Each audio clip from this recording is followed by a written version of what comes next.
Everyone, welcome to our YouTube channel black diamond. BCCL से news आ रही है कि इस बार भी बीसीसीएल अपने उत्पादन लक्ष्य से पीछे चल रहा है। वित्तीय वर्ष की बात करें 2020-21 में बीसीसीएल अपने लक्ष्य हासिल करने के लिए अगले 30 दिनों में 15.25 मिलियन टन कोयला का उत्पादन और 16.71 मिलियन टन डिस्पैच करना होगा। कंपनी अपने वार्षिक लक्ष्य से 37.13 मिलियन टन के मुकाबले 21.87 मिलियन टन कोयला उत्पादन और 20.41 मिलियन टन डिस्पैच किया है।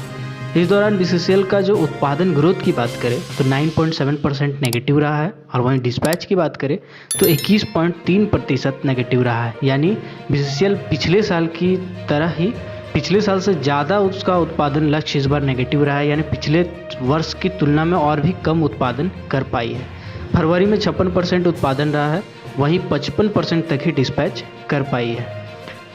कंपनी 3.58 मिलियन टन उत्पादन लक्ष्य के मुकाबले 2.01 मिलियन टन उत्पादन कर पाई है। नेक्स्ट न्यूज़ कोल इंडिया लिमिटेड से आ रही है। बीसीसीएल, सीसीएल व ईसीएल में नियुक्त होंगे नए जीएम सिक्योरिटी। यानी कोल इंडिया लिमिटेड और उसकी सब्सिडरी कंपनीज़ में जो बैठक की गई थी, उस बैठक में सीएमडी जो मीट है 140वें सीएमडी मीट में यह डिसीजन लिया गया था कि हर सब्सिडरी कंपनी में एक सुरक्षा सिक्योरिटी महाप्रबंधक और विभागाध्यक्ष रखा जाएगा अलग से। फिलहाल बीसीसीएल, सीसीएल व ईसीएल की सुरक्षा समीक्षा की गई है। जल्द ही एमसीएल, डब्ल्यूसीएल व एनसीएल की भी समीक्षा की जाएगी। कोल इंडिया के चेयरमैन ने यह तय किया है कि अगले सीएमडी मीट से पहले जितनी भी सब्सिडरी कंपनी है उसमें तकनीकी निदेशक, कार्मिक निदेशक व सुरक्षा सलाहकारों के साथ बैठक कर ले और अनुषंगिक कंपनियों को यह सलाह दे कि वह अपने अपने एक सुरक्षा महाप्रबंधक यानी सुरक्षा का नया विभाग तैयार करे ताकि उसे जिम्मेदार बनाया जा सके। नेक्स्ट न्यूज़ एक बहुत बड़ी खबर आ रही है कोल इंडिया लिमिटेड से। कोल इंडिया लिमिटेड 32 नए माइनिंग प्रोजेक्ट को मंजूर करने वाली है। सार्वजनिक क्षेत्र की कंपनी यानी कोल इंडिया लिमिटेड के निदेशक मंडल ने चालू वित्तीय वर्ष में जनवरी तक यानी कि 2021-22 के जनवरी तक 32 कोयला खनन परियोजनाओं को मंजूरी दी है। इन परियोजनाओं पर 47,300 करोड़ रुपये का बढ़ा हुआ निवेश करने की ज़रूरत है। कंपनी के अनुसार उन्होंने ये कहा है कि 32 में से 24 परियोजनाएं मौजूदा परियोजनाओं का विस्तार है, शेष नई परियोजनाएं नहीं है। यानी कि 32 में से 24 जो है वो ऑलरेडी एग्जिस्ट करता है, बस उसका एक्सपेंड करना है।